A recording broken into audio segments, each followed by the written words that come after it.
তো আজকে বন্ধুরা নতুন একটি রেসিপি নিয়ে চলে এসেছি। আশা রাখছি তোমাদের ভালো লাগবে। আর এই ধরনের নাস্তা হলে চায়ের সাথে তাহলে আর কিছুই লাগবে না। তো চলো দেখে নিই আজকে নাস্তাটি কীভাবে তৈরি করছি।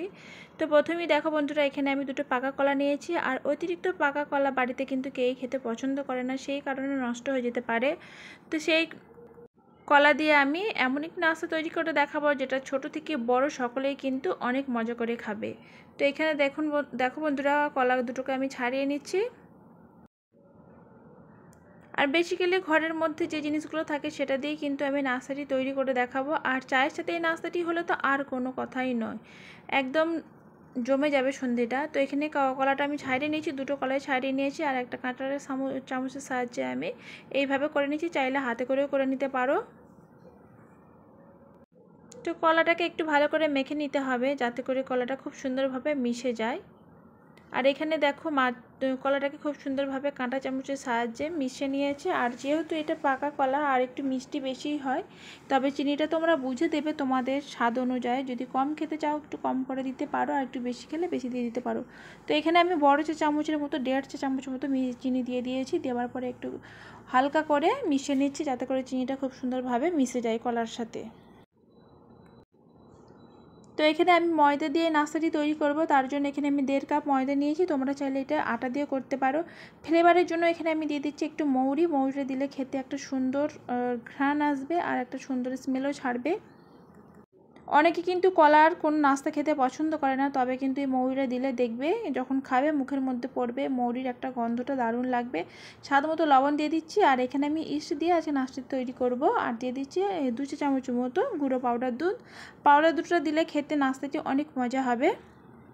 চাইলে তোমরা দিতেও পারো, নাহলে স্কিপও করতে পারো। আর এখানে আমি ইস্টের জায়গায় তোমরা চাইলে বেকিং সোডাটাও দিতে পারো। তো এই নাস্তাটি আমি হালকা গরম পানিতে মেখে নেব। যেহেতু ইস্ট দিয়েছি এখানে গরম পানিটাই ব্যবহার করতে হবে। তো উষ্ণ গরম পানিতে একটা সুন্দর ডো তৈরি করে নেব। আর এটা একটু নরমভাবে তৈরি করব, যেহেতু নাস্তাটি বানাচ্ছি। তো একটু নরমভাবেই তৈরি করে নেব। আর এখানে দেখো ঠিক এই রকমভাবে আমি ডোটা তৈরি করে 20 মিনিটের জন্য রেস্টে রেখে দেব। আর ঠিক এরকম হয়েছে। আর এবারে আমি এই প্রসেসটা করে নেব। আর আরও একবার একটা চামচির সাহায্যে আমি মেখে নিচ্ছি। আর দেখে বুঝতেই পারছো কতটা ঘন আছে। আর খুব বেশি পাতলাও না আবার খুব বেশি মোটাও নয়, এই পর্যায়ে রাখলেই কিন্তু নাস্তাটি তৈরি হয়ে যাবে। তো গ্যাস চুলার মধ্যে একটা কড়াই বসিয়ে দিলাম আর দিয়ে দিচ্ছি পরিমাণ মতো তেল। এটা রান্নার সাদা তেল। ভিডিওটি কেমন লেগেছে অবশ্যই কমেন্টে জানাতে ভুলবে না। আর আমার চ্যানেলটিকে সাবস্ক্রাইব করে অবশ্যই আমার পাশে থাকতে পারেন। আর পাশে থাকা বেল আইকনটি অবশ্যই প্রেস করবে। তো এই ধরনের ছোটো ছোটো ভিডিওর নোটিফিকেশান সবার প্রথমে তোমাদের কাছে পৌঁছে যাবে।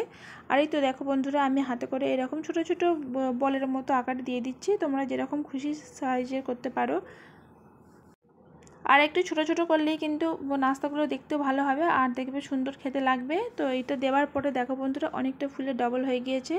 আর এই নাস্তাটি মিডিয়াম ফ্লেমে ভাজবে, হাই হিটে ভাজতে গেলে দেখবে ভেতরটা কাঁচা রয়ে যাবে আর ওপরটা দ্রুত লাল হয়ে যাচ্ছে, কালার চলে আসছে। তো হাই হিটে মিডিয়াম রেখে নাস্তাটি করলে খুব সুন্দর হবে আর ভিতরটা খুব সুন্দরভাবে ভাজা ভাজা মতো হবে। ওপরটা ক্রিসপি মতো হবে আর ভিতরটা একদম সফট নরম তুলতুলে নাস্তাটি তৈরি হবে। এই চায়ের সাথে নাস্তাটি খেতে ভীষণ ভীষণ মজা লাগবে।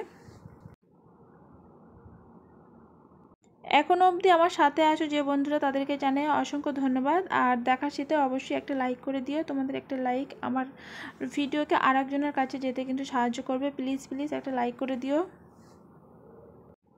আর এখানে দেখো বন্ধুরা, নাস্তাটি খুব সুন্দরভাবে ভাজা হয়ে গেছে, একদম সুন্দর একটি কালারও চলে এসেছে। উল্টে পাল্টে আমি বেশ কিছুক্ষণ সময় নিয়ে নাস্তাটি ভেজে নিয়েছি।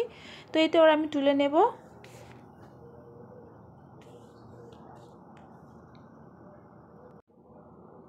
তো এখানে নাস্তাটা আমার খুব সুন্দরভাবে ভাজা হয়ে গেছে। তো আমি তুলেও নিয়েছি। এটার সাথে কিন্তু চা হলে আর কিছুই লাগবে না, এবং এটা শুধু খেতেও কিন্তু ভীষণ মজা হয়েছিল।